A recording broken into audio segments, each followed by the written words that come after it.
In the dimly lit dining room of a sprawling Georgia estate, 62-year-old Eleanor Mae Whitfield sat alone at the far end of a mahogany table that could seat 20. What began as a family Christmas celebration had transformed into the most humiliating experience of her life when her stepchildren relegated her to what they called the helps table.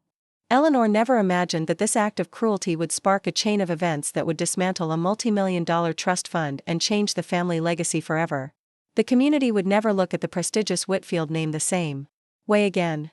Before we jump back in, tell us where you're tuning in from, and if this story touches you, make sure you're subscribed, because tomorrow, I've saved something extra special for you. The grandfather clock in the hallway chimed 7 times as Eleanor Mae Whitfield carefully placed the final sterling silver gravy boat on the dining room sideboard. Steam rose from the meticulously prepared feast, a 20-pound turkey with cornbread stuffing, candied sweet potatoes, green bean casserole, cranberry sauce made from her grandmother's recipe, and 3 different kinds of pie cooling in the kitchen. The dining room of Magnolia Heights, the Whitfield family estate just outside of Savannah, Georgia, glowed with the warm light of candles and the shimmer of Christmas decorations that Eleanor had spent weeks perfecting. "Richard," she called toward the study where her husband of 15 years was likely nursing his customary pre-dinner bourbon, "would you mind checking if the wine has chilled enough? The children should be arriving any minute." Richard Whitfield appeared in the doorway, his imposing 6'3" frame filling the space. At 72, he still carried himself with the confidence of the successful attorney who had built one of Georgia's most prestigious law firms. His silver hair was perfectly coiffed, his crimson sweater an expensive cashmere that matched the holiday decorations. "Everything looks magnificent, Ellie," he said, using the nickname only he was allowed to use. His eyes, still sharp despite his age, surveyed the elaborate spread with appreciation. "You've outdone yourself this year." Eleanor smoothed the front of her dark green velvet dress, chosen specifically to complement the holiday decorations. At 62, she maintained an elegant figure, her silver-streaked auburn hair styled in a classic bob that framed a face marked by both beauty and determination. 15 years as Richard Whitfield's second wife had taught her the importance of appearances, especially when it came to family gatherings. "I wanted everything to be perfect," she said, adjusting a place setting that was already immaculate. "This is the first Christmas we've had everyone together in 3 years." What she didn't say, what didn't need saying, was that this was also the first Christmas since Richard's cancer diagnosis. The doctors were optimistic, but the word remission remained a goal rather than a reality. The unspoken truth hung between them, adding weight to the importance of the evening. The sound of car tires on gravel broke the moment. Through the window, Eleanor could see headlights cutting through the December darkness as vehicles pulled into the circular driveway of Magnolia Heights. "They're here," she said, feeling a flutter of nervousness in her stomach. Richard squeezed her hand briefly before moving to greet his children. First to arrive were Jonathan and Beatrice Whitfield. At 45, Jonathan was Richard's eldest son, a partner in his father's firm with political ambitions that were an open secret in Georgia's legal circles. His wife Beatrice, a former beauty queen with a frozen smile and calculating eyes, entered the house like she was inspecting property she might eventually own. "Daddy," Jonathan said, embracing his father with practiced warmth. "You're looking well." "Cancer agrees with me," Richard replied with the dark humor that had always characterized him. "Eleanor's cooking doesn't hurt either." Jonathan turned to Eleanor, his greeting noticeably cooler. "Eleanor, the house looks festive." "Thank you, Jonathan. I'm so glad you and Beatrice could join us." Eleanor accepted air kisses from Beatrice, whose perfume was expensive enough to announce its price tag. "We wouldn't miss it," Beatrice said, her southern accent thicker than usual. "Especially when Daddy Richard insisted so strongly." The subtle emphasis on "daddy," a reminder that Eleanor was not their mother, didn't escape Eleanor's notice, but 15 years of marriage to Richard had taught her when to overlook small cruelties. The front door opened again, admitting a blast of cold air and Rebecca Whitfield Hayes, Richard's daughter. At 42, Rebecca had inherited her father's height and commanding presence, though she'd channeled those qualities into becoming one of Atlanta's most prominent philanthropists, rather than following him into law. Her husband, State Senator Thomas Hayes, followed behind her, their twin 10-year-old daughters already racing toward their grandfather with excited squeals. "Dad," Rebecca said, embracing Richard with genuine affection. "You look good." "Lies don't become you, Becca," Richard said with a smile. "But I appreciate the sentiment." Rebecca turned to Eleanor with a practiced social smile. "Eleanor, thank you for hosting. The girls have been talking about nothing but Grandpa's house for weeks." Eleanor bent to hug the twins, Sarah and Emily, who accepted her affection with the polite tolerance of children who had been taught to respect their elders, if not necessarily to love them.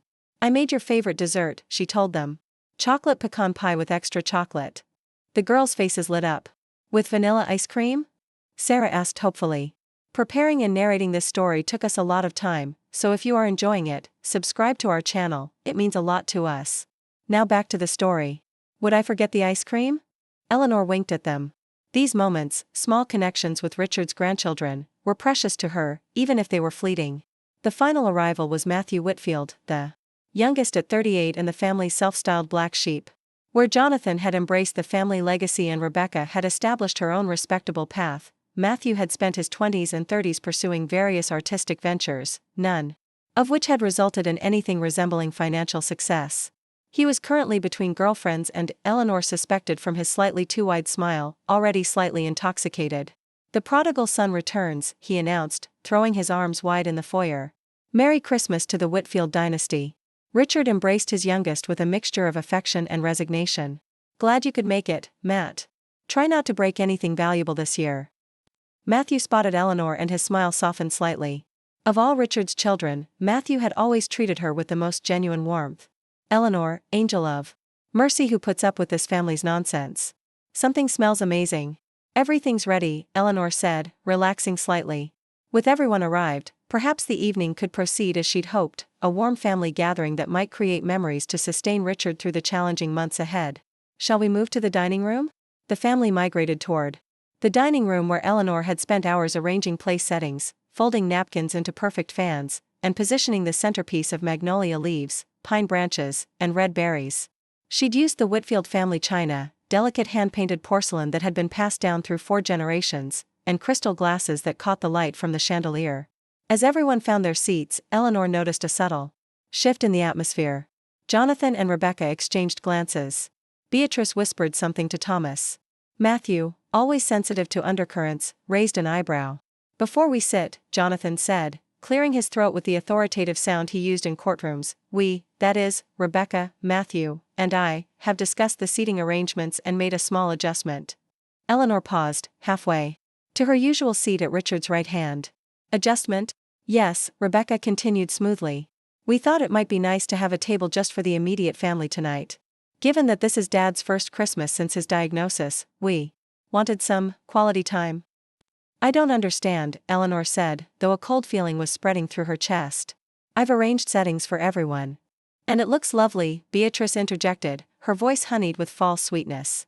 We've just set up a small table in the breakfast nook for you. It's quite charming. Eleanor looked to Richard, expecting him to intervene, but he was looking at his children with an expression she couldn't quite read, something between confusion and disappointment. But not the outrage she was feeling rising within herself. A separate table? Eleanor repeated, trying to keep her voice steady. For me alone? Well, Jonathan said, his lawyer's voice now in full effect, we thought it might be nice to have this meal just with Dad and the blood relatives. Family only, you understand. The words, family only, hit Eleanor like a physical blow. 15 years of marriage reduced to nothing with a casual phrase. I am family, she said quietly, her hands gripping the back of a dining chair so tightly her knuckles whitened. I'm Richard's wife. Of course you are, Rebecca said, as if explaining something to a child. But surely you understand that with Dad's condition, we want to maximize our time with him. This is about Dad's children having time with their father. Eleanor looked around the room. Thomas and Beatrice were studiously avoiding her gaze. The twins looked confused, sensing tension but not understanding its source. Matthew, to his credit, looked deeply uncomfortable, staring into his wine glass as if it might offer escape. Richard, Eleanor said, turning to her husband. Is this what you want? Richard Whitfield looked torn between his wife and his children. The powerful attorney, used to commanding rooms and juries, seemed suddenly diminished. Ellie, perhaps for tonight, it might make things easier. His failure to defend her position was the final blow. Eleanor felt something shift inside her, not just hurt, but a fundamental recalibration of her understanding of her place in this family. 15 years of Christmas dinners, of nursing Richard through illnesses, of remembering birthdays and anniversaries that his children often forgot, of maintaining this house that had been in his family for generations, all of it counted for nothing when set against blood. I see, she said, her voice remarkably steady despite the storm inside her. If you'll excuse me for a moment. Eleanor walked with measured steps to the kitchen, where she found what the children had arranged, a small folding table in the breakfast nook, set with everyday dishes and a single-place setting. A paper napkin instead of the linen ones in the dining room. A plastic cup rather than crystal. It was not just separate, it was deliberately lesser. For a moment, she considered walking out the door and driving away from Magnolia Heights. Away from the Whitfield family and their casual cruelty. But something kept her rooted to the spot, not just her love for Richard, though that remained despite his betrayal, but a deeper sense that leaving would be conceding defeat. Eleanor Mae Whitfield had not survived growing up poor in rural Georgia, putting herself through nursing school, and 15 years as the second wife to a wealthy man with entitled children by conceding defeat. She took a deep breath, straightened her shoulders, and made a decision that would alter the course of not just this Christmas dinner, but the entire Whitfield family legacy. She returned to the dining room with a smile so convincing it momentarily gave Jonathan pause. "I understand completely," she said, her voice warm as Georgia sunshine. "You all enjoy your family dinner. I'll be quite comfortable in the breakfast nook." Relief washed over the faces of Richard's children, relief that there would be no scene, no confrontation that might upset their father or require them to examine their own behavior. "That's very understanding of you, Eleanor," Jonathan said. The magnanimous victor. Eleanor nodded graciously and moved toward the kitchen, but paused at the doorway. "Oh, and Richard, don't forget to take your medication with dinner. The blue pill with food, the white one after. I've left them by your water glass." She smiled at the children. "Your father would forget his own head if it weren't attached. Enjoy your meal." As she settled at the small table in the breakfast nook, Eleanor could hear the muted conversation from the dining room, Jonathan discussing his latest case, Rebecca talking about a fundraiser, the twins giggling over some private joke. She ate mechanically, not tasting the food she had spent days preparing. Her mind, however, was not on her isolation or her wounded feelings. Instead, she was thinking about a conversation she'd had with Richard 3 years ago, when he'd first updated his will and the family trust. She was thinking about the safe in his study and the combination she knew by heart because Richard could never remember it himself. She was thinking about the Whitfield Trust Fund, established by Richard's grandfather and added to by each generation since. Most of all, she was thinking about the fact that Richard, in a moment of foresight she now saw as providential, had made certain legal arrangements that his children knew nothing about, arrangements that gave Eleanor far more control over the family finances than Jonathan, with all his legal expertise, had ever bothered to investigate.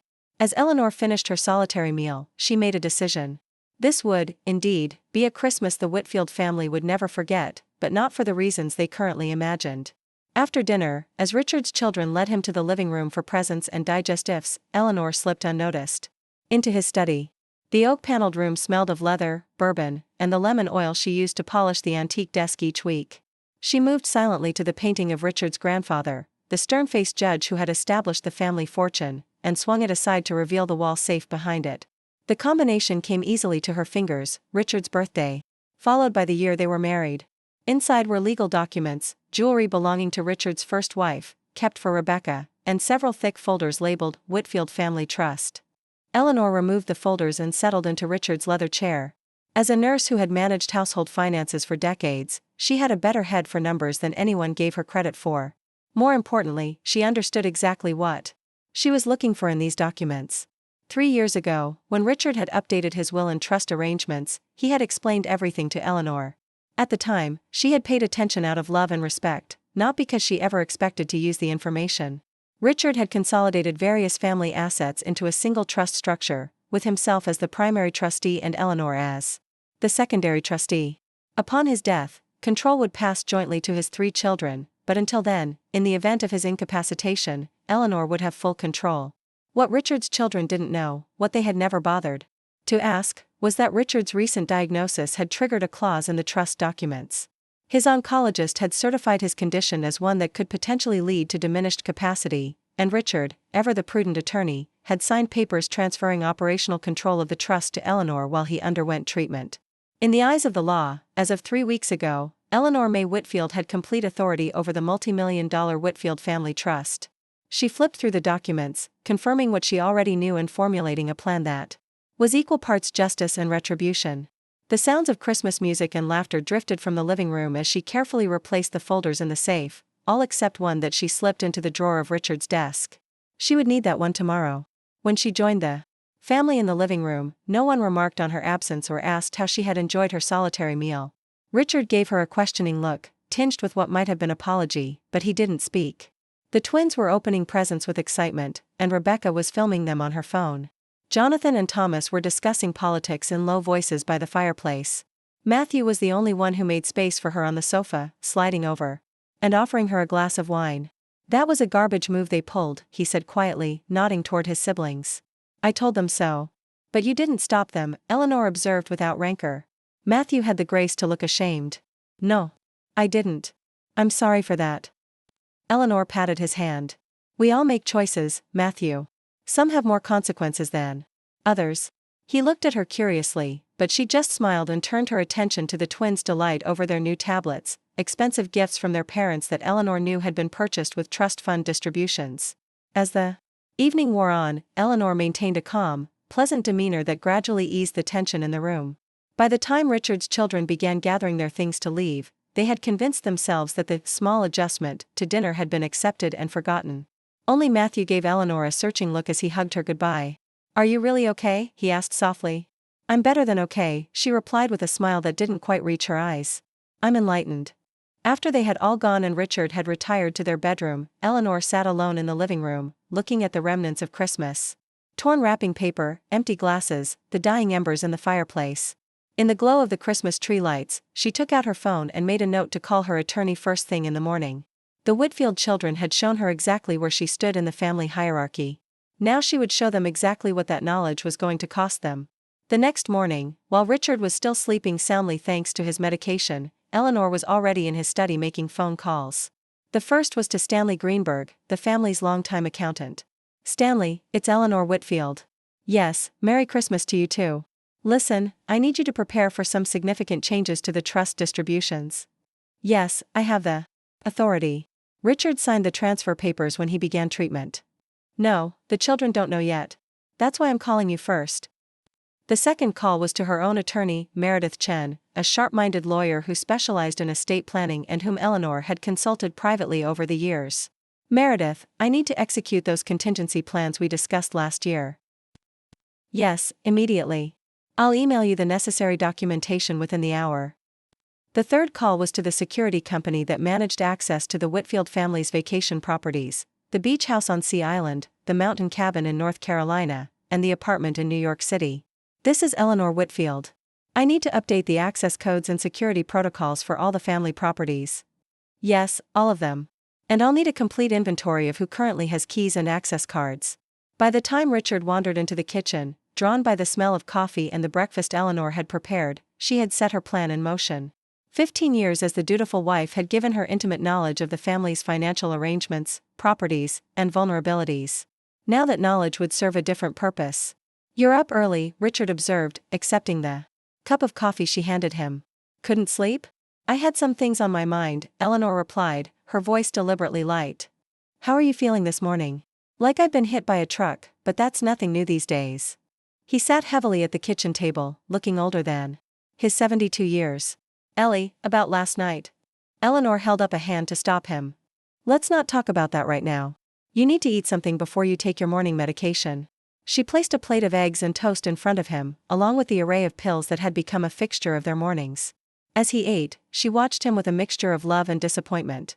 This man who had once seemed so strong, so definitive in his judgments, had failed to defend her at the moment it mattered most. Yet she couldn't bring herself to hate him, even now. "I've been thinking," she said when he had finished eating, "about making some changes while you're undergoing treatment. Taking some things off your plate." Richard looked relieved. "That would be helpful. Jonathan's been after me to sign some papers for the firm, but I just haven't had the energy." "I'll handle everything," Eleanor assured him, clearing his plate. "You focus on getting better." As she loaded the dishwasher, Eleanor reflected on the irony of the situation. For 15 years, Richard's children had treated her as an accessory to their father's life, not quite family, not quite staff, but something uncomfortably in between. They had never bothered to understand the nature of her relationship with Richard, which was built on mutual respect and partnership as much as love. They were about to learn just how much of a partner she had been. Over the next week, Eleanor executed her plan with the precision she had once brought to managing a hospital ward. Each day, she made calls, signed documents, and rearranged the complex financial infrastructure of the Whitfield family while Richard rested, watched television, and remained blissfully unaware of her activities. On New Year's Eve, exactly 1 week after the disastrous Christmas dinner, the Whitfield children received identical emails from Stanley Greenberg's office. Dear Mr./Ms. Whitfield, this letter is to inform you of significant changes to the Whitfield Family Trust distributions, effective immediately. As per the terms of the trust documents amended on December 3 of this year, all regular distributions have been suspended pending a comprehensive review of trust allocations and investments. Additionally, access to all family properties has been temporarily restricted while an audit of maintenance costs and usage is conducted. New access codes will be issued upon completion of this process. If you have any questions, please direct them to the secondary trustee, Eleanor Mae Whitfield, who is currently exercising operational control of the trust as authorized by Richard Whitfield following his medical certification of potential diminished capacity during cancer treatment. Sincerely, Stanley Greenberg, CPA Whitfield Family Trust Administrator. The reactions were swift and furious. Within 30 minutes of the email being sent, Eleanor's phone began ringing. She let each call go to voicemail, listening to the increasingly angry messages with calm detachment. Jonathan, Eleanor, this is completely unacceptable. Call me immediately. Rebecca, what do you think you're doing? Dad would never approve of this. Matthew, sounding more amused than angry, well played. Eleanor. Didn't see that coming. Eleanor sat in Richard's study, now effectively her command center, and waited for the inevitable escalation. It came in the form of Jonathan arriving at Magnolia Heights unannounced, his BMW screeching to a halt in the circular driveway with enough force to scatter gravel. Eleanor met him at the door, composed in a simple black dress and pearls. Jonathan. This is a surprise. Cut the act, he said, brushing past her into the foyer. Where's my father? I need to speak with him. Immediately. Richard is resting, Eleanor said, closing the door quietly. His treatment yesterday was particularly difficult. I'm not going to disturb him. This isn't a request, Jonathan said, his lawyer's voice now tinged with panic. Whatever game you're playing with the trust, it's not a game, Eleanor interrupted, her voice suddenly hard. And I'm not playing. As the documents Stanley sent you clearly explain, I am now the acting trustee of the Whitfield Family Trust. Your father signed the papers himself when his oncologist certified his condition. Jonathan stared at her, disbelief warring with the dawning realization that she was serious. This is about Christmas dinner? For God's sake, Eleanor, that was a family matter. Yes, she agreed, it was. And you made it very clear that I am not family. So this is revenge? You're going to punish all of us because your feelings were hurt? Eleanor smiled, a smile so devoid of warmth it made Jonathan take a step back. I prefer to think of it as education. You and your siblings have spent 15 years treating me as an inconvenience, an obstacle between you and your father's attention and resources. Now you're going to learn exactly what that position actually entails. My father will never stand for this when he finds out. Your father already knows, came Richard's voice from the staircase. Both Eleanor and Jonathan turned to see Richard. Descending slowly, one hand on the banister, looking exhausted but clear-eyed. I signed those papers, John. I gave Ellie control while I'm in treatment. Dad, you can't be serious, Jonathan said, moving toward his father. She's cutting us off from our own family trust. Is she? Richard reached the bottom of the stairs and moved to stand beside Eleanor. Or is she finally holding you all accountable for years of disrespect and entitlement? Jonathan looked between them, realization dawning that this was not a unilateral action by Eleanor but something with at least some degree of his father's approval. What exactly do you want? He asked Eleanor, his voice now cautious. Respect, she said simply. Acknowledgement of my place in this family. And a genuine apology from each of you for what happened at Christmas. And if we refuse? Eleanor shrugged. Then you'll discover just how thoroughly your father and I have integrated our lives over 15 years of marriage. The trust fund is just the beginning. The color drained from Jonathan's face as he began to understand the full implications of Eleanor's position. The trust fund distributions that supported his family's lavish lifestyle, the access to family properties that impressed his political connections, the underlying financial security that allowed him to take calculated risks in his career, all of it was now under Eleanor's control. I'll need to discuss this with Rebecca and Matthew, he said finally. Take all the time you need, Eleanor replied. The trust isn't going anywhere. Neither am I. After Jonathan left, Richard turned to Eleanor with a mixture of admiration and concern. You didn't tell me you were going to suspend all their distributions. You didn't tell me you were going to let your children banish me to the kitchen on Christmas, she countered. But here we are. Richard had the grace to look ashamed. I should have stopped them. I was wrong not to. Yes, Eleanor agreed, you were. But this isn't just about you, Richard. It's about them learning that actions have consequences, especially when those actions hurt people who have the power to hurt them back. Richard sighed and took her hand. I've created some entitled children, haven't I? You have, Eleanor said, squeezing his hand. But it's not too late for them to learn better. The following day brought Rebecca and Thomas to Magnolia Heights, with Matthew arriving shortly after. This time, Eleanor received them in the formal living room, seated in what had always been Richard's chair. Richard sat beside her, looking tired but resolute. I assume Jonathan has filled you in, Eleanor said once they were all seated. He has, Rebecca replied, her philanthropist's composure firmly in place. I think there's been a misunderstanding. No misunderstanding, Eleanor corrected. You made a very clear statement on Christmas. Now I'm making one in return. By holding our trust hostage? Thomas interjected, his politician's instinct sensing a negotiation. By exercising the legal authority your father granted me, Eleanor said. An authority none of you bothered to inquire about, despite being so concerned with your inheritance. Matthew, sprawled in an armchair with his customary casual grace, laughed softly. She's got us there. This isn't funny, Matt, Rebecca snapped. She's threatening our children's security. No, Eleanor said, her voice sharper now. I'm threatening your comfort. There's a difference. And I'm not even doing that, I'm simply requiring what should have been freely given, respect. What exactly do you want from us? Thomas asked, always the pragmatist. Eleanor leaned forward.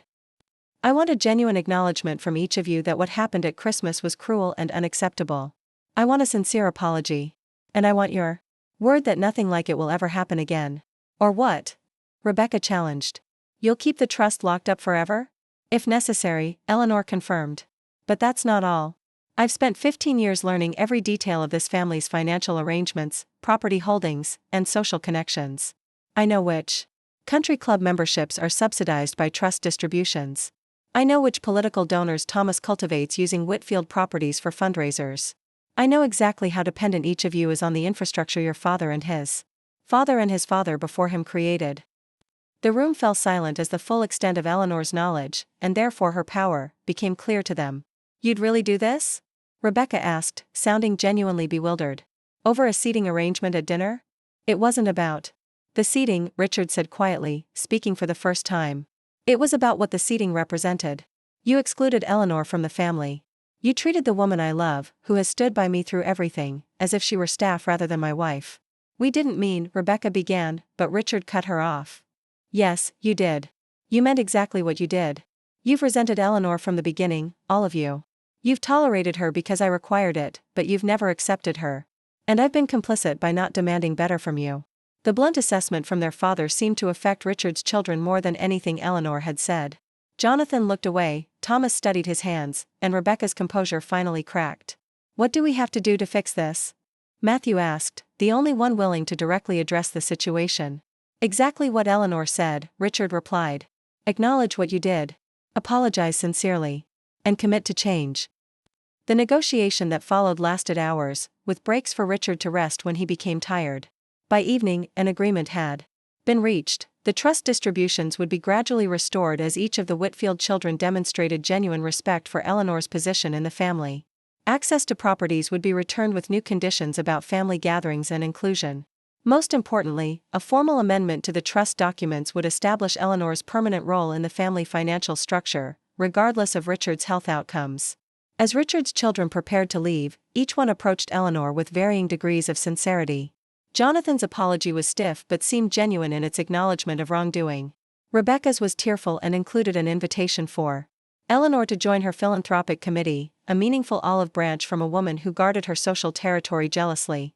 Thomas, ever the politician, struck exactly the right notes of contrition without overplaying his hand. Matthew was the last to approach her, hanging back until the others had gone.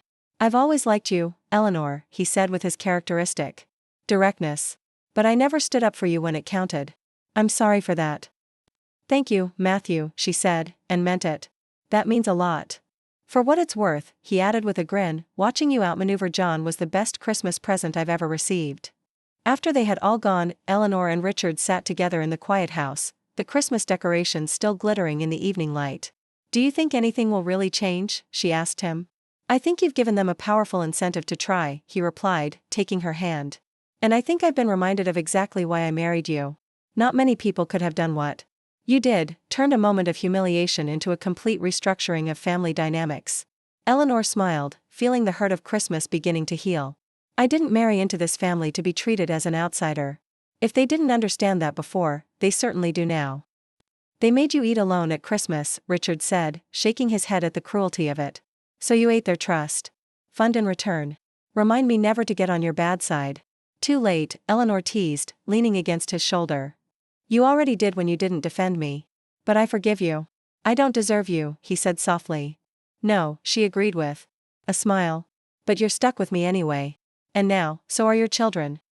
As the new year began, the Whitfield family adjusted to a new reality, one where Eleanor Mae Whitfield was not just Richard's wife but a power in her own right within the family structure. The trust distributions resumed gradually, with conditions. That required family dinners where Eleanor was treated with the respect due to her position. The symbolic separations, the small ways in which she had been excluded over the years, began to disappear as Richard's children learned that their financial comfort was directly tied to their behavior. For Eleanor, the victory was not about money or control, though those were satisfying. It was about finally claiming her rightful place in the family she had joined 15 years ago. She had transformed a moment of profound humiliation into an opportunity for justice, not through violence or cruelty, but through the strategic application of knowledge and authority that had always been hers but that she had never before chosen to exercise. The Whitfield children learned an expensive lesson that Christmas, family is not defined solely by blood, and those dismissed as powerless may simply be choosing not to exercise their power, until they have reason to do so. When the following Christmas arrived, Eleanor once again prepared a magnificent dinner at Magnolia Heights. This time, when the family gathered around the table, her place at Richard's right hand was unquestioned.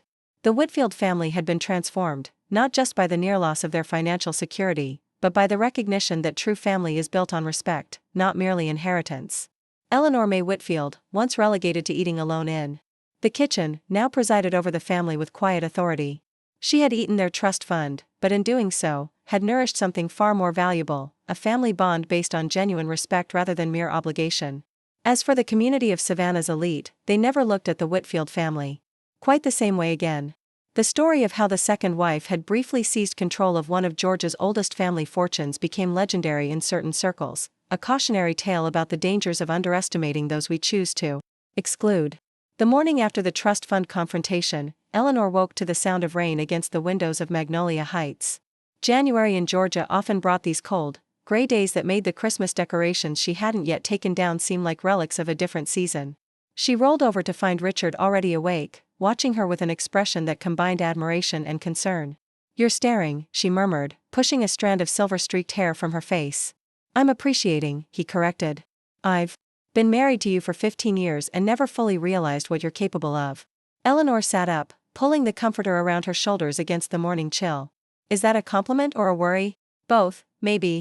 Richard shifted to face her more directly, wincing slightly at the movement. The cancer treatments left him with constant discomfort, though he rarely complained. What you did yesterday? Confronting the children, leveraging the trust, it was masterful. But I need to know something. What's that? Is this about justice or revenge? Because there's a difference, Ellie. The question hung between them in the quiet bedroom. Outside, the rain intensified, drumming against the century-old roof of Magnolia Heights with increasing urgency. Maybe it started as revenge, Eleanor admitted after a long moment. That first night, sitting alone in the kitchen while they laughed in the dining room, I wanted to hurt them the way they hurt me. But now? Now I think it's about correction. Correction? Like setting a broken bone, she explained. It hurts, but it's necessary for proper healing. Your children have been operating under the assumption that their position in this family is unassailable while mine is provisional. That creates a fundamental imbalance that poisons everything. She reached for his hand, her voice softening. I love you, Richard. And because I love you, I want your family to be healthy, not just physically, but in how we relate to each other. What happened at Christmas was a symptom of something broken. Richard squeezed her hand, his eyes reflecting the complex emotions of a man caught between the family he created and the woman he chose to share his life with. And you think this financial pressure will fix what's broken? I think it creates leverage for change that wouldn't exist otherwise, Eleanor said. You've tried talking to them for 15 years. How's that working out? A reluctant smile tugged at the corner of Richard's mouth. Point taken. Eleanor slipped out of bed and into her robe, moving to the window to watch the rain transform the manicured grounds of Magnolia Heights into a glistening landscape of puddles and mist. They'll test me, she said. Jonathan especially. He's a lawyer, he'll look for loopholes, legal challenges. He won't find any, Richard assured her. I made sure the paperwork was ironclad. Stanley and Meredith both reviewed everything. Eleanor turned back to him, her expression determined. Then we proceed as planned. The trust distributions remain suspended until we see genuine change. The first test came sooner than expected. As Eleanor was preparing Richard's lunch, a light soup that wouldn't aggravate his stomach after his morning medication, her phone rang with a Georgia area code she didn't recognize. Eleanor Whitfield speaking. Mrs. Whitfield, this is Howard Burnham from Burnham, Westfield, and Associates. I'm calling on behalf of Jonathan Whitfield regarding the Whitfield Family Trust. Eleanor's spine straightened instinctively. Howard Burnham was one of Atlanta's most prominent trust attorneys, known for representing wealthy families in disputes over inheritance and asset control. That Jonathan had engaged him so quickly was both predictable and disappointing. Mr. Burnham, she replied, keeping her voice neutral. What can I do for you? My client has asked me to review the recent changes to the trust administration. He has some concerns about the legality of suspending distributions without proper notification or cause. Eleanor moved to Richard's study, closing the door behind her. I understand his concerns, but I can assure you that everything was done in accordance with the trust documents. The amendments Richard signed in December are quite explicit about my authority during his treatment. Those amendments may be subject to challenge if Mr. Whitfield's capacity was already compromised at the time of signing, Burnham countered smoothly. The implication was clear. Jonathan was prepared to argue that his father had not been of sound mind when transferring control to Eleanor, a strategy that would not only undermine her authority but could potentially embarrass Richard and complicate his treatment. That would be an interesting argument to make in court, Eleanor said, her voice cooler now. Especially since Richard's oncologist certified his full mental capacity at the time, and we have video documentation of the signing with witnesses. Additionally, the trust specifically requires annual psychological evaluations for all trustees. Evaluations that Richard has passed consistently, as recently as November. There was a pause on the other end of the line. I wasn't aware of the video documentation. There's quite a bit you're not aware of, Mr. Burnham, Eleanor said. Including the fact that challenging these amendments would trigger a full audit of all trust disbursements for the past 5 years, an audit that might raise questions about certain financial decisions Jonathan has made using trust resources. Another pause, longer this time. What kind of decisions? I think that's a conversation you should have with your client, Eleanor suggested. After which, if Jonathan still wishes to pursue this challenge, we can all meet with the appropriate documentation. My attorney, Meredith Chen, would be happy to coordinate. The mention of Meredith, whose reputation for aggressive defense of her clients was well known in Atlanta legal circles, seemed to give Burnham pause. I'll discuss these points with my client and get back to you, he said finally. Please. Do, Eleanor replied. And Mr. Burnham? You might want to remind Jonathan that legal challenges have a way of becoming public.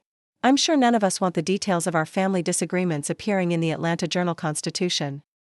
After hanging up, Eleanor sat in Richard's leather chair, her heart racing despite her outwardly calm demeanor during the call. She had anticipated legal pushback, but not quite this quickly or aggressively.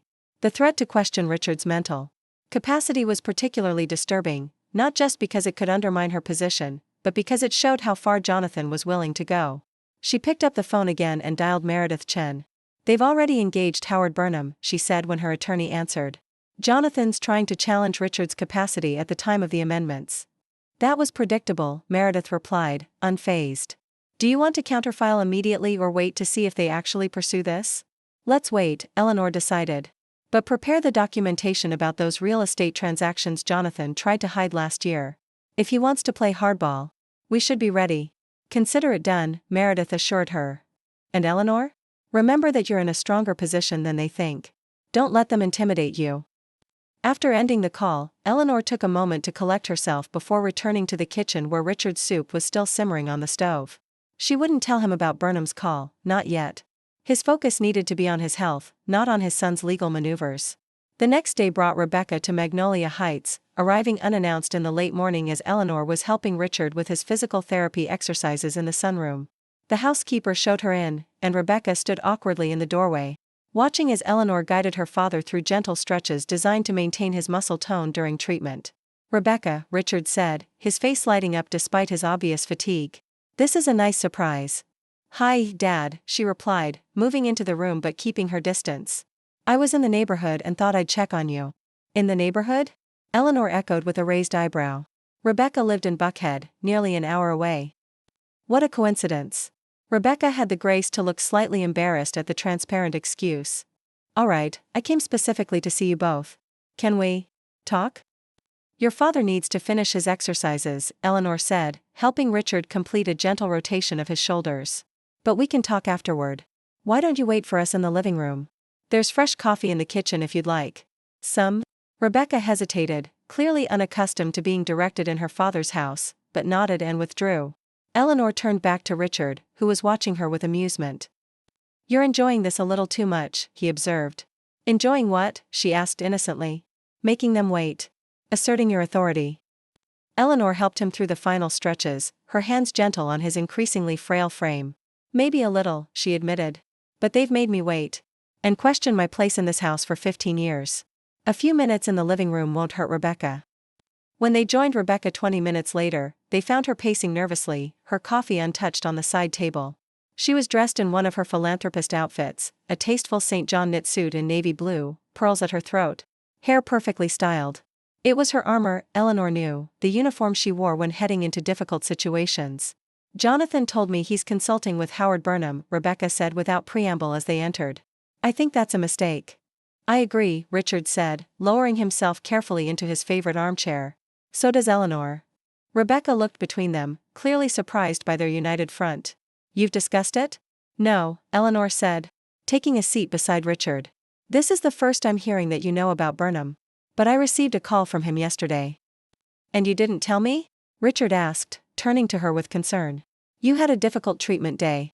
Eleanor explained. It didn't seem like the right time to add stress.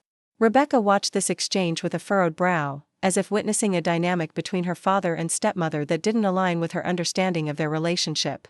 So you both agree that legal action isn't the way forward?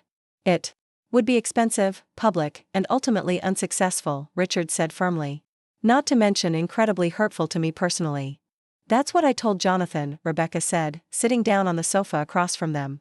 But he's taking this very personally. Having his allowance cut off tends to do that, Eleanor observed dryly. Rebecca's eyes flashed with momentary anger, but she controlled it quickly. It's not just about the money. It's about feeling like you've hijacked our family legacy. Your family legacy, Eleanor corrected, includes me.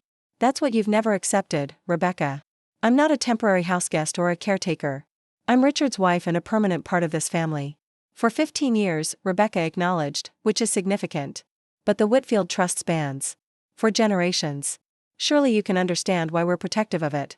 What I understand, Eleanor said, leaning forward slightly, is that you and your brothers have treated that trust like an entitlement rather than a privilege. You've used it to fund lifestyles none of you could maintain through your own efforts alone. And you've done so while treating the woman your father chose to share his life with as if she were an interloper. Rebecca flinched at the directness of Eleanor's assessment. That's not fair. Isn't it? Richard interjected. When was the last time you invited Eleanor to one of your foundation events, despite the fact that she served on hospital boards for 20 years before we met? When has Jonathan ever consulted her on family matters, despite her demonstrated financial acumen? When have any of you treated her as anything other than an inconvenient addition to my life? The questions hung in the air, unanswered because they all knew the truth. Rebecca studied her hands, her usual poise momentarily abandoned. What do you want? She asked finally, looking up at Eleanor. Really? What's the endgame here? Respect, Eleanor replied simply. Not just words or temporary gestures, but genuine acknowledgement of my place in this family. I want to know that when Richard is gone, I won't be discarded like yesterday's newspaper. The blunt reference to Richard's mortality made both Rebecca and Richard himself flinch, but Eleanor pressed on. I'm not trying to replace your mother or erase the history of this family. I'm simply asking for my place in its present and future. Rebecca was quiet for a long moment, absorbing this. When she spoke again, her voice had lost some of its defensive edge. Jonathan won't back down easily. He's convinced Dad would never have given you this much control if he were thinking clearly. Then Jonathan doesn't know me as well as he thinks he does, Richard said firmly. This arrangement wasn't Eleanor's idea, it was mine. I've watched for 15 years as my children treated my wife with barely concealed disdain.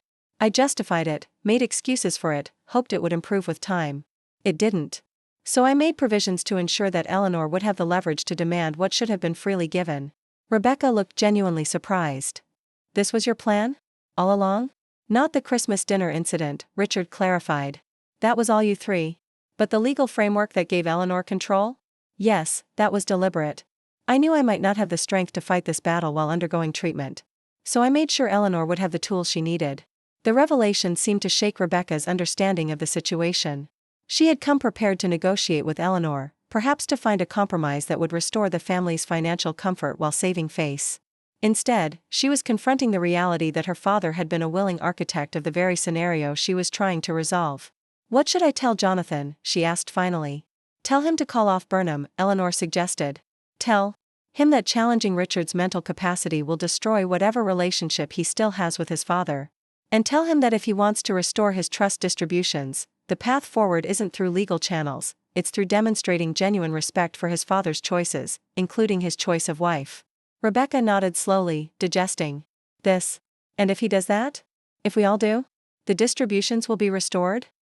Gradually, Eleanor confirmed. As trust is rebuilt. After Rebecca left, Richard turned to Eleanor with a mixture of admiration and exhaustion. You handled that masterfully.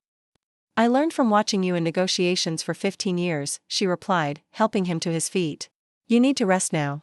The confrontation with Rebecca took more out of you than you're admitting. As she helped him upstairs to their bedroom, Richard leaned heavily on her arm. Do you think they'll come around? Truly? Eleanor considered the question as they navigated the grand staircase that had seen generations of Whitfields ascend and descend. Jonathan will resist the longest, she said thoughtfully. His pride won't let him concede easily. Rebecca might surprise us, she's always been more pragmatic than her brothers. As for Matthew will adapt, Richard finished for her. He always does. As if summoned by their conversation, Eleanor's phone chimed with a text message from Matthew. Just heard about John's legal theatrics. For what it's worth, I think he's being an idiot. Let me know if I can help defuse this before it gets worse. She showed the message to Richard, who chuckled despite his fatigue. Told you. Matthew's always been the smartest of the three, even if he doesn't apply himself consistently. Later that afternoon, while Richard napped, Eleanor called Matthew. Unlike his siblings, he answered immediately.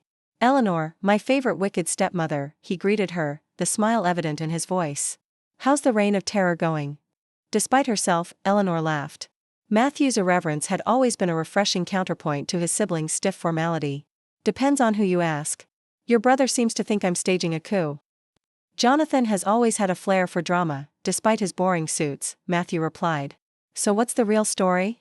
Dad suddenly decided to hand you the keys to the kingdom. Or was this planned? A little of both, Eleanor admitted. The legal framework was in place, but the decision to actually use it was prompted by Christmas dinner. Ah, the infamous dinner, Matthew said. For what it's worth, I told them segregating you to the kitchen was a terrible idea. Not just mean but strategically stupid. And yet you didn't stop it, Eleanor observed, keeping her tone light despite the lingering hurt.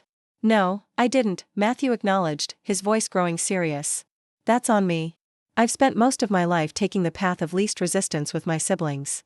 It's easier to go along than to fight, especially when you're the youngest and they've always seen you as the family screw-up. The admission surprised Eleanor. Matthew typically maintained a carefully cultivated image of carefree detachment, rarely allowing glimpses of genuine vulnerability or self-awareness. I appreciate your honesty, she said. And your text. I'm trying to resolve this without permanent damage to the family, but Jonathan's making that difficult. Jonathan's always been Dad's mini-me, Matthew observed. The difference is that Dad built something himself before inheriting Grandpa's legacy. John's never had to build anything. He just moved into the corner office Dad prepared for him. The insight was perceptive, highlighting a dynamic Eleanor had observed but never articulated so clearly. What about you, Matthew? What are you building? The question was met with a brief silence. Good question, he said finally. I've spent so much time running from the Whitfield legacy that I haven't created much of my own. Maybe that's the real family inheritance, a blueprint. That's hard to escape whether you embrace it like John or reject it like me. Or reshape it like Rebecca, Eleanor suggested. Becca's smart, Matthew agreed. She took the Whitfield name and resources and carved out her own kingdom in the philanthropy world. Different enough to claim independence, close enough to benefit from the association. The conversation was venturing into deeper waters than Eleanor had anticipated. You're more insightful than you let on, she observed. Don't tell anyone, Matthew replied, his tone lightening. I've cultivated this image of charming incompetence very carefully. Wouldn't want to ruin it with evidence of actual depth. Eleanor laughed again, feeling some of the tension of the past days easing. Your secret's safe with me. Now, about Jonathan and this legal nonsense. Leave John to me, Matthew said.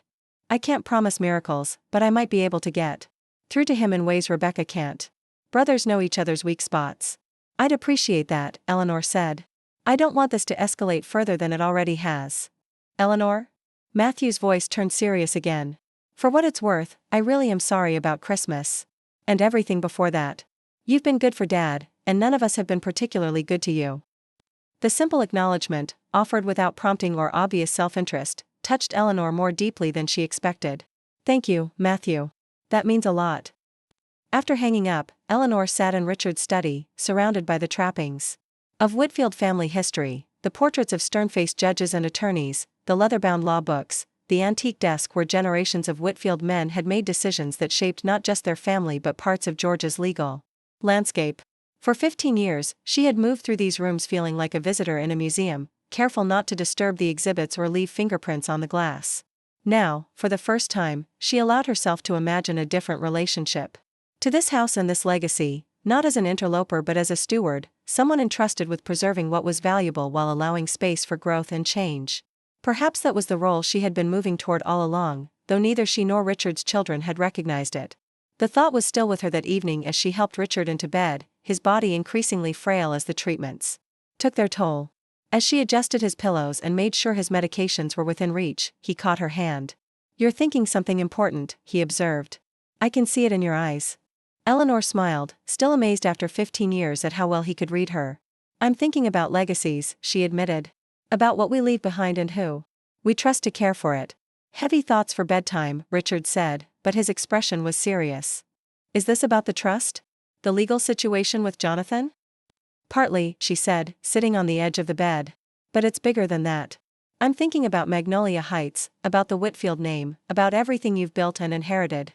For 15 years, I've tried to respect all of it without feeling entitled to shape it. Maybe that was a mistake. Richard's eyes, tired but still sharp, studied her face. What do you mean? I mean that I've been so careful not to overstep, not to claim too much, that I may have reinforced the very dynamic we're now trying to change. Your children see me as separate from the Whitfield legacy because I've acted as if I am. Richard considered this, his legal mind still precise even as his body weakened. And now? Now I think it's time to stop pretending I'm just passing through, Eleanor said firmly. I am a Whitfield. Not by birth but by choice, both yours and mine. And that means I have not just rights but responsibilities to this family and its legacy. A slow smile spread across Richard's face. I've been waiting 15 years to hear you say that. Well, I'm slow but I get there eventually, Eleanor replied, leaning down to kiss him gently. Now get some rest. Tomorrow we take on Jonathan's legal challenge, together. As she turned out the light and left Richard to sleep, Eleanor felt a sense of clarity and purpose that had been building since Christmas dinner. The Whitfield children had underestimated her for 15 years, seeing only what they expected to see, a second wife, younger than their father, assumed to be interested primarily in the comfort and status his name provided. They had failed to recognize that Eleanor Mae Whitfield had never been motivated by status or wealth. What she valued was respect, contribution, and the right to protect what and whom she loved. They had denied her those things, treating her as peripheral to the family story rather than integral to its continuing chapters. Now they would learn that the woman they had relegated to eating alone in the kitchen at Christmas dinner had been silently gathering the knowledge, legal authority, and moral courage to reshape the very foundation of the Whitfield family dynamics. And unlike their dismissal of her, which had been careless and impulsive, her response would be methodical, strategic, and ultimately transformative. The trust fund was just the beginning. What Eleanor really intended to consume was the entitlement, disrespect, and dysfunction that had festered beneath the prestigious Whitfield name for too long. In its place, she would help build something healthier, a family defined not by bloodlines alone but by mutual respect and shared values. As she prepared for bed in the guest room adjacent to Richard's, an arrangement necessitated by his nighttime discomfort during treatment, Eleanor found herself surprisingly calm. The confrontations ahead would be difficult, perhaps even ugly, but she was no longer afraid of them. After all, a woman who could sit alone at Christmas dinner, surrounded by the evidence of her exclusion, and still find the strength to plan rather than merely react, that was a woman capable of reshaping a family legacy. That was a woman the Whitfield children had gravely underestimated. And that was their most expensive mistake of all.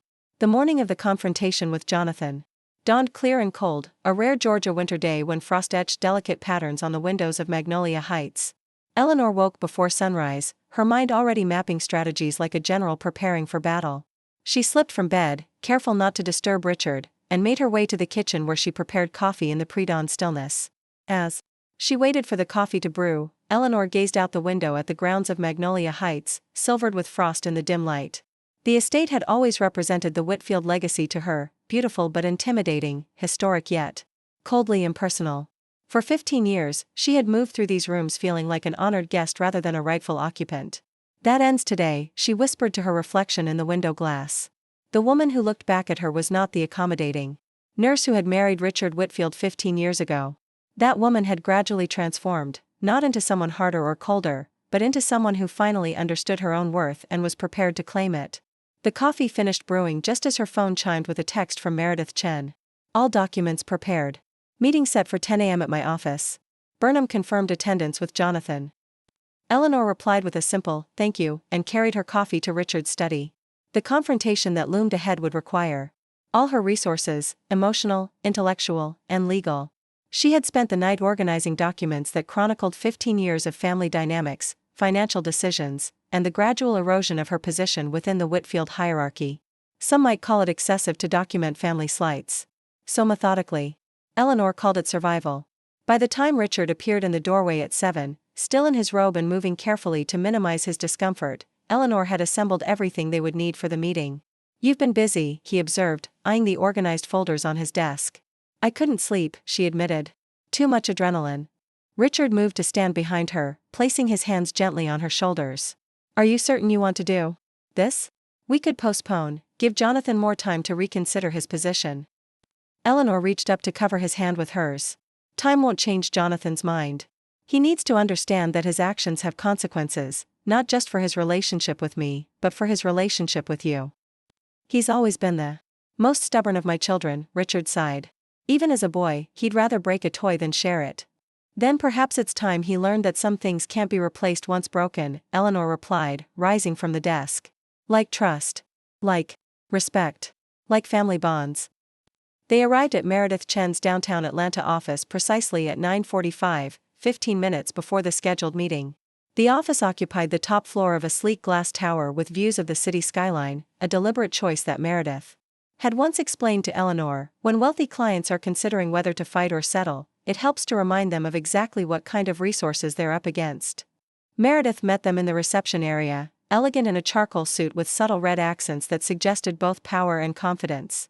At 47, she had built a reputation as one of Atlanta's most formidable attorneys, specializing in complex family financial disputes. They're already here, she informed them quietly. Jonathan, Burnham, and surprisingly, Matthew. Matthew? Eleanor hadn't expected Richard's youngest to attend. Did he say why he's here? Only that he has a stake in the outcome, Meredith replied. He seems calm, unlike his brother. Jonathan's been pacing the conference room for 20 minutes. Richard squeezed Eleanor's hand. Ready? She nodded, feeling strangely calm now that the moment had arrived. More than ready. The conference room featured floor-to-ceiling windows that offered a panoramic view of Atlanta, the city spread out below like a testament to ambition and influence. Jonathan stood at the window, his back rigid with tension, while Matthew lounged in one of the leather chairs, scrolling through his phone with apparent disinterest. Howard Burnham, a man whose silver hair and tailored suit projected practiced gravitas, rose as they entered.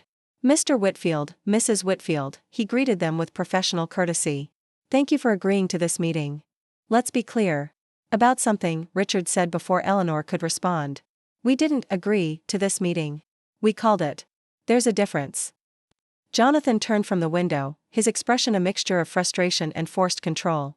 Dad, I wish you'd reconsider this whole situation. It's unnecessary and potentially damaging to the family's reputation.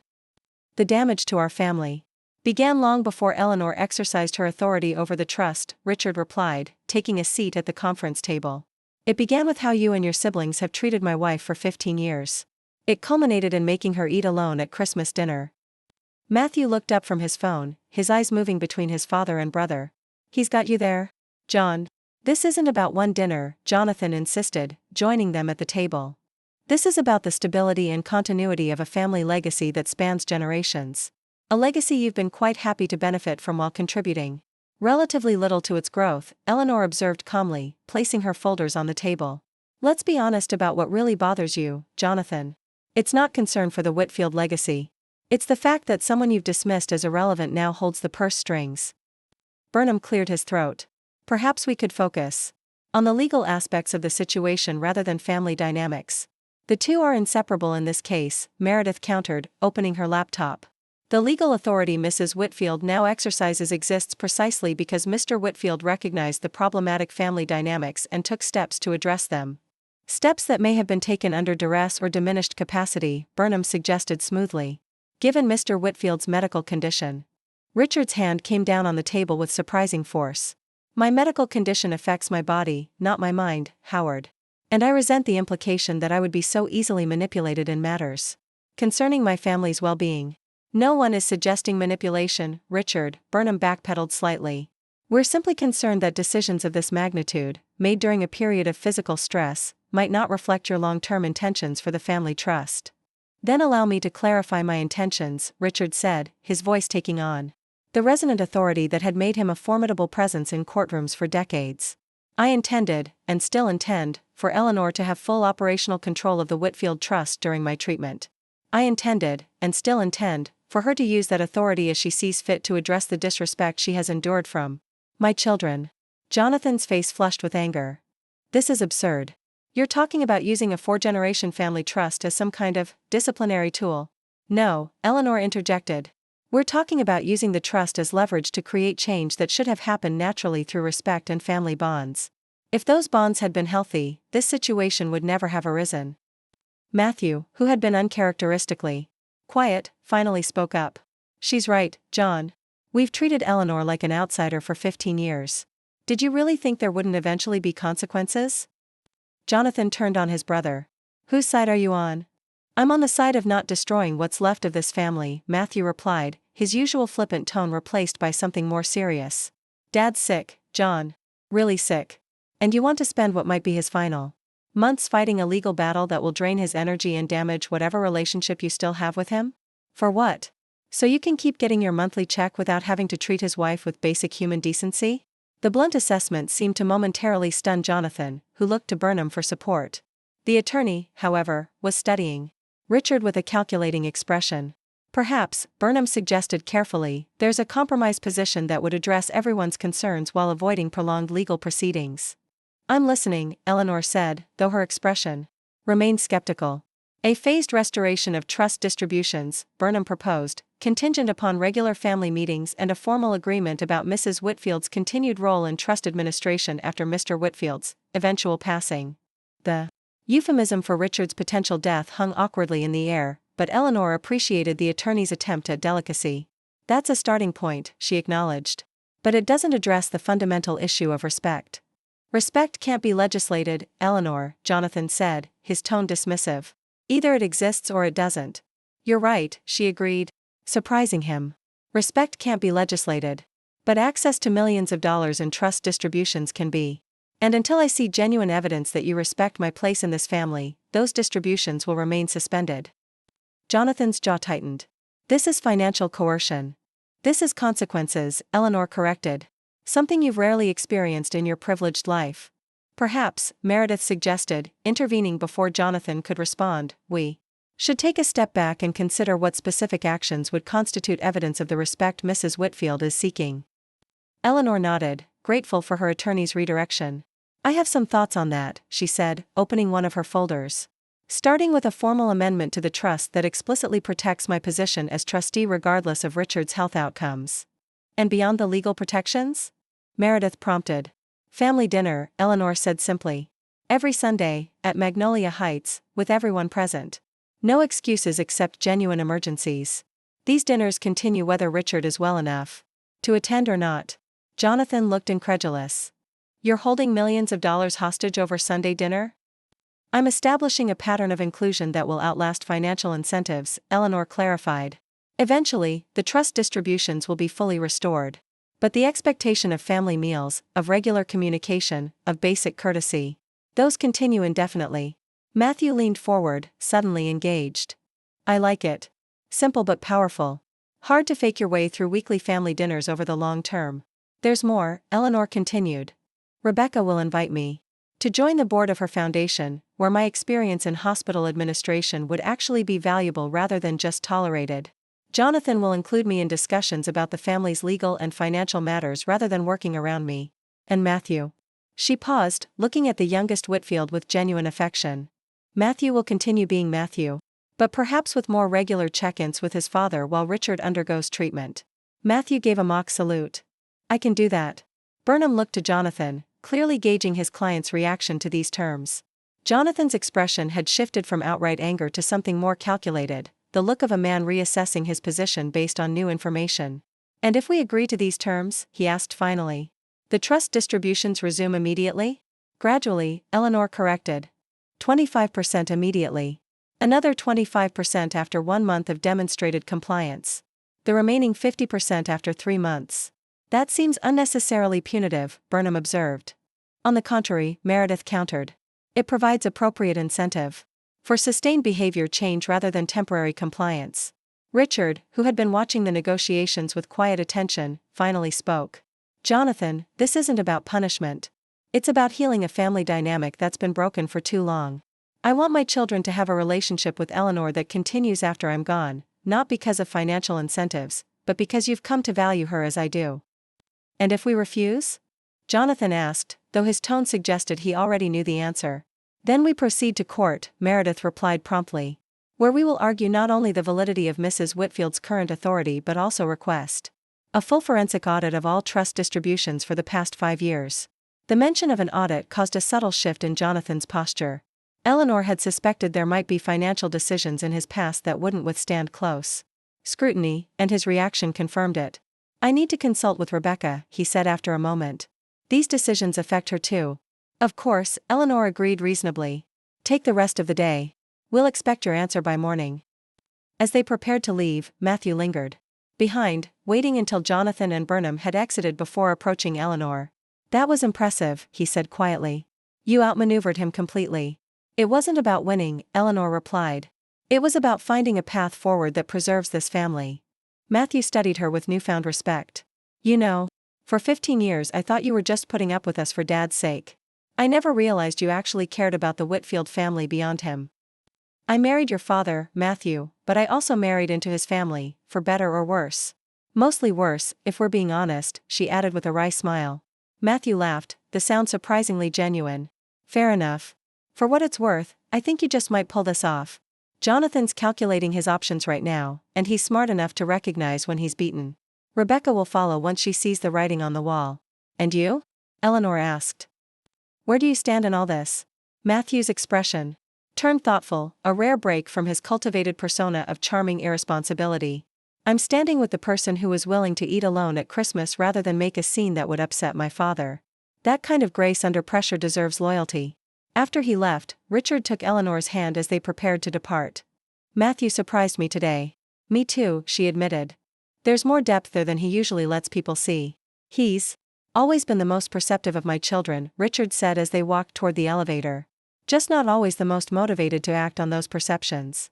When they returned to Magnolia Heights, Eleanor was surprised to find Rebecca waiting for them in the living room, pacing nervously much as her brother had done in the conference room earlier. Jonathan called me, she explained without preamble. He says you're demanding a position on my foundation board as part of this arrangement. Not demanding, Eleanor corrected, setting down her purse. Suggesting as one of several demonstrations of genuine inclusion in family matters. Rebecca looked skeptical. My foundation is not a family matter. It's my professional work. Work funded largely by trust distributions and built on connections facilitated by the Whitfield name, Richard pointed out, lowering himself carefully into his chair. Let's not pretend your success exists in isolation from family resources. Becca. The observation seemed to hit home. Rebecca's expression shifted from indignation to something more reflective. What would you even contribute to a philanthropic board? Your background is in nursing and hospital administration. 23 years in hospital administration, Eleanor clarified. Including oversight of charitable foundations for 2 major hospitals. Before I met your father, I managed donor relations for pediatric oncology at Atlanta Memorial, a program that raised over $12 million during my tenure. Rebecca's eyes widened slightly. I didn't know that. You never asked, Eleanor replied simply. In 15 years, you've never once asked about my professional background or accomplishments before I married Richard. That's precisely the point.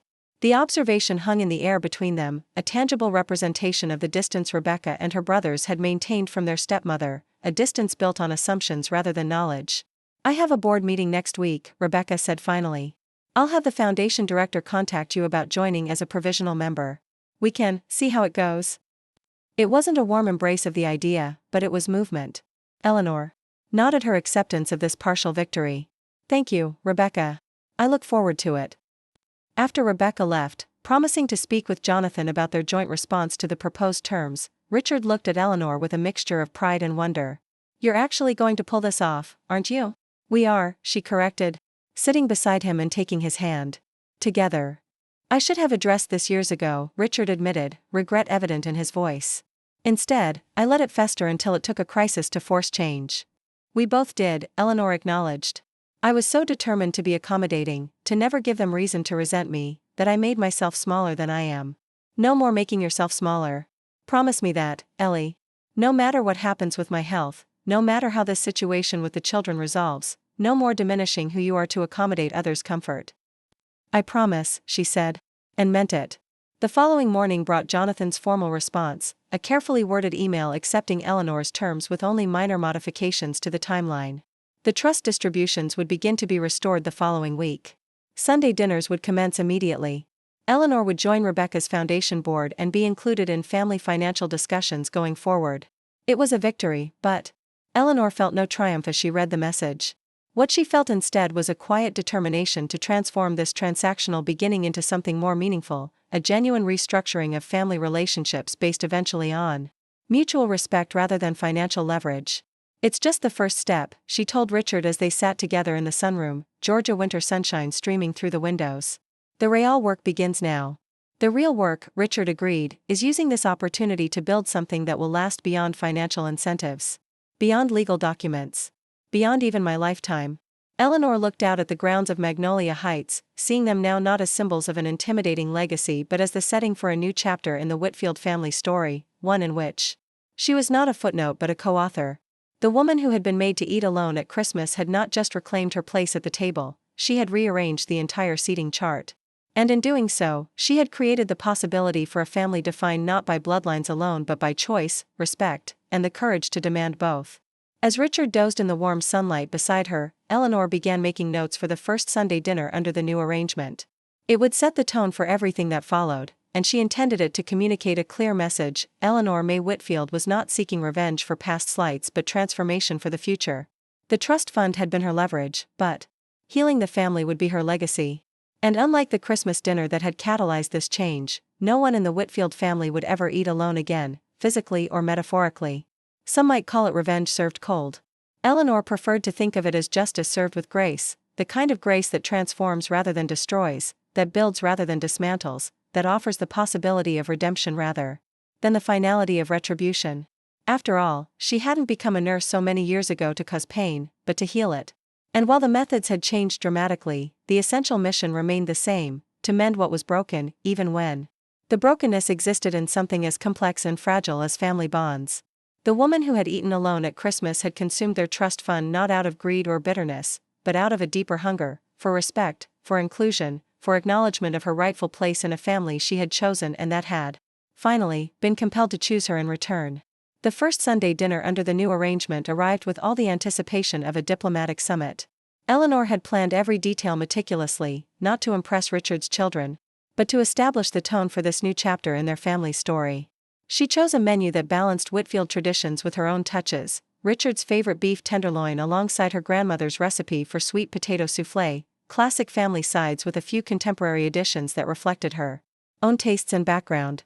As she arranged fresh flowers in the center of the dining room table, the same table where she had been excluded at Christmas, Eleanor felt not anxiety but a calm sense of purpose.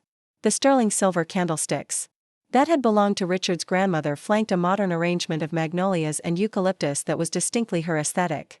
The blend of old and new, traditional and contemporary, seemed a fitting metaphor for what she hoped to achieve with these dinners. It looks perfect, Richard said, watching from the doorway. His voice carried genuine admiration, but Eleanor could hear the underlying fatigue. The past week's treatment had been particularly difficult, leaving him with diminished energy and increased pain that he tried valiantly to conceal. You should rest before they arrive, she suggested, moving to his side.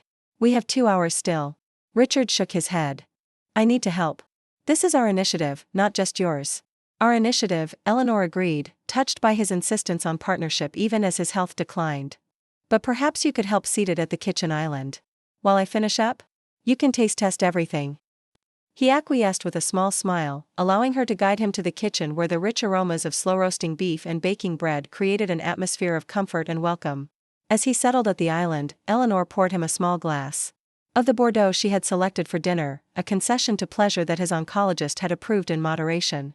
To new beginnings, she said, touching her water glass to his wine. And to the woman brave enough to demand them, Richard added, his eyes warm with pride. They worked companionably for the next hour, Richard offering suggestions about his children's preferences while Eleanor incorporated them into her preparations.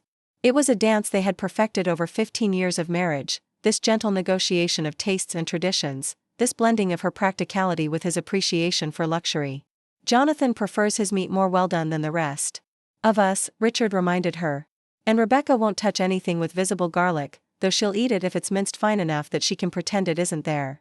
Matthew will eat anything not nailed down, Eleanor added with a smile, especially after his 3rd glass of wine. You know them better than you let on, Richard observed. Eleanor's hand stilled momentarily as she sliced fresh herbs. I've been watching and listening for 15 years, she said quietly. Just because they haven't been paying attention to me doesn't mean I haven't been paying attention to them. The simple truth of this statement seemed to move Richard deeply. He reached for her hand, his grip still strong despite his illness. I'm sorry, Ellie. I should have seen what was happening. We both participated in the dynamic, she reminded him, resuming her preparations. I chose to accommodate rather than confront for too long. But that's the past. Today we begin writing a different story. The doorbell rang precisely at 5 o'clock, Jonathan and Beatrice, predictably punctual. Eleanor wiped her hands on a kitchen towel and smoothed her dress, a deep emerald green that complemented her silver-streaked auburn hair and brought out the warmth in her complexion. Ready? She asked Richard, who had straightened in his seat, summoning the energy to play host despite his fatigue. As I'll ever be, he replied with a wry smile. Let's see if this experiment in family reconstruction can actually work. Eleanor answered the door herself rather than waiting for the housekeeper, a deliberate choice that established her as hostess in her own right, not merely Richard's wife. Jonathan stood on the porch looking uncomfortable but determined, Beatrice beside him with a practiced social smile that revealed nothing of her true feelings. Welcome, Eleanor said with genuine warmth. Thank you for coming. We brought wine, Jonathan said, extending a bottle of expensive Cabernet that Eleanor recognized as one of Richard's favorites, a peace offering of sorts. How thoughtful, she replied, accepting it graciously. Richard will appreciate this with dinner. Please, come in. As she led them to the living room where Richard waited, Eleanor noticed Jonathan taking in the subtle changes she had made to the decor since Christmas, new artwork on the walls, different arrangements of family photographs that now included more pictures of her and Richard together, small adjustments that marked Magnolia Heights as her home too, not just a Whitfield family museum she happened to inhabit. Rebecca and Thomas arrived next, the twins in tow despite the late hour for a school night, another small victory, as Eleanor had specifically requested the children's presence. Matthew was last, arriving with his customary theatrical timing. Just as everyone had begun to wonder if he would appear at all. The prodigal son returns again, he announced cheerfully, bearing not wine but a lush orchid plant. For the lady of the house, he said, presenting it to Eleanor with a flourish. White orchids symbolize respect and admiration, seemed appropriate for our new beginning. The gesture, surprisingly thoughtful coming from Matthew, set exactly the tone Eleanor had hoped for. Not groveling or false enthusiasm, but a simple acknowledgement of changed circumstances and new possibilities. Dinner proceeded with the careful courtesy of people determined to avoid conflict. The conversation remained deliberately neutral. Discussions of the twins' school activities, Thomas's less controversial legislative work, harmless gossip about mutual acquaintances. Beneath the pleasantries, Eleanor could sense the underlying tension, particularly from Jonathan, who watched her with the cautious assessment of a man recalibrating his understanding of someone he had previously dismissed. It was Matthew who finally broke through the polite veneer, midway through the main course. A heavy silence followed his words. Eleanor could see the varied reactions around the table, Jonathan's discomfort, Rebecca's conflicted shame, Thomas's political calculation of how to respond, Matthew's barely suppressed amusement, and Beatrice's careful neutrality. The twins, however, seemed to process the information with refreshing directness. "I think that's fair," Emily announced, returning to her dinner. "If someone's mean to you, you should stand up for yourself." "Out of the mouths of babes," Matthew murmured, raising his glass in a small salute to Eleanor. "Perhaps," Thomas suggested, ever the mediator, "this is an opportunity for us all to acknowledge past mistakes and commit to doing better going forward." "I'll start," Matthew said, surprising everyone. He turned to Eleanor, his expression uncharacteristically serious. "I'm sorry for every time I stood by and watched my siblings exclude you. I'm sorry for the Christmas dinner incident. And I'm grateful that you cared enough about this family to fight for your place in it rather than simply writing us all off as not worth the effort." The simple sincerity of his apology shifted something in the atmosphere. Rebecca glanced at her daughters, who were watching her expectantly, and seemed to make a decision. "I owe you an apology too," she said to Eleanor. "Not just for Christmas, but for 15 years of treating you as temporary. As an afterthought to Dad's life rather than an essential part of it." She hesitated, then added, "The foundation board meets Tuesday at noon. I've already had the director add you to the agenda. Your experience in hospital administration will actually be valuable." The admission clearly cost her something in pride, but Eleanor recognized it as a significant step. "Thank you, Rebecca. I look forward to contributing." All eyes turned to Jonathan, who seemed to be waging an internal battle between pride and pragmatism. Beatrice nudged him gently, and he cleared his throat. "I may have misjudged the situation," he said carefully. "And you? My concern has always been protecting the family legacy, but perhaps I've defined that legacy too narrowly." It wasn't exactly an apology, but coming from Jonathan, it represented substantial movement. Eleanor nodded her acceptance of this partial concession, understanding that more direct acknowledgement would come with time, if at all. "I appreciate everyone's honesty," she said. "This isn't about erasing 15 years of history or pretending that everything is suddenly perfect. It's about creating a new pattern going forward, one that includes me as a full member of this family, not as an appendage to Richard. And one that continues after I'm gone," Richard added quietly. The blunt reference to his mortality created a momentary discomfort around the table, but Eleanor was glad he had voiced it directly. Too much of the dysfunction in this family had stemmed from avoidance of difficult truths. "Yes," she agreed, meeting his eyes with love and appreciation. "One that honors your vision for this family's future even when you're not here to oversee it yourself." As dessert was served, a choice of chocolate pecan pie that the twins had requested or the lemon tart that was Jonathan's favorite, Eleanor observed the subtle shifts in dynamics around the table. The conversation had become more genuine, less guarded. Rebecca was actually asking her questions about her hospital administration experience. Thomas was discussing potential collaborative projects between Rebecca's foundation and state health initiatives. Even Jonathan seemed less rigid, occasionally contributing to the conversation without the defensive edge that had characterized his earlier interactions. It wasn't transformation, not yet. But it was the beginning of something that could become genuine family bonds if nurtured carefully over time. After dinner, as coffee was served in the living room, Eleanor found herself sitting between the twins on the sofa while the adults engaged in separate conversations around the room. Sarah leaned against her arm with the easy physical affection of childhood. "Grandma Eleanor," she said, the first time either of the girls had used that title without prompting, "will you teach me how to make that chocolate pie? Mom always buys them from the bakery." "I'd love to," Eleanor replied, unexpectedly moved by the simple request. "Next time you visit, we'll make one together." "Can I help too?" Emily asked, not to be outdone by her sister. "Of course. It's a family recipe, it should be passed down to both of you." As she said the words, Eleanor realized their significance. Family recipes were part of legacy, part of the continuity between generations. Her grandmother's chocolate pecan pie, passed to her and now potentially to Richard's granddaughters, represented a blending of traditions that transcended bloodlines, exactly the kind of integration she had been seeking all along. The evening ended earlier than Eleanor had anticipated, with consideration for Richard's need to rest and the twins' school night. As she stood in the doorway bidding the family goodbye, she felt Richard's arm slip around her waist, a public gesture of unity that did not go unnoticed by his children. "Same time next Sunday?" he asked, though it wasn't really a question. "We'll be here," Rebecca confirmed, the twins already extracting promises about pie-making lessons from Eleanor. Jonathan nodded his agreement, adding with surprising thoughtfulness, "Let us know if there's anything special you'd like us to bring. Or if there's a better time that would allow Dad more rest before or after." The consideration for both Richards Health and Eleanor's preferences marked another small step forward. She smiled, genuinely touched by the gesture. Thank you, Jonathan. I think 5 o'clock works well, but I'll let you know if that changes. After everyone had gone and the house was quiet once more, Eleanor helped Richard upstairs to their bedroom. His energy was clearly depleted, but there was a satisfaction in his expression that transcended physical discomfort. That went better than I expected, he admitted as she helped him change into pajamas. I thought there would be more resistance. More tension. There will be setbacks, Eleanor cautioned, turning down the bed. One dinner doesn't erase years of established patterns. But it's a beginning. As Richard settled against the pillows, he reached for her hand. You know what impressed me most? You didn't lord your victory over them. You didn't demand groveling or punish them with constant reminders of their past behavior.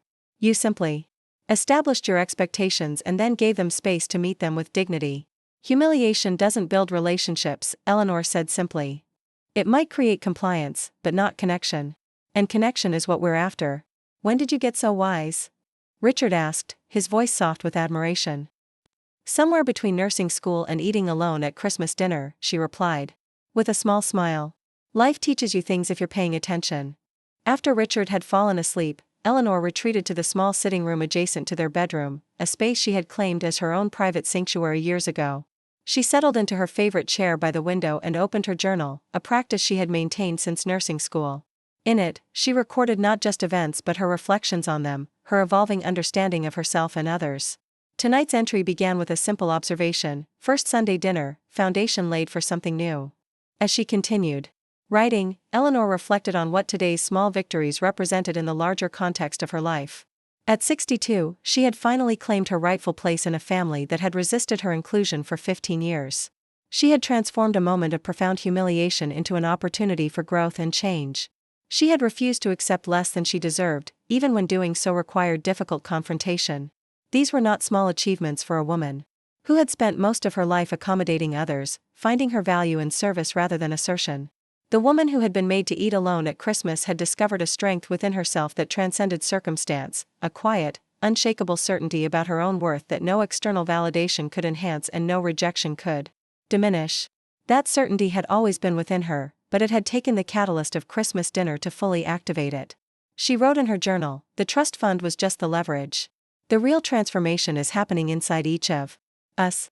In Jonathan, who must confront his assumptions about power and entitlement.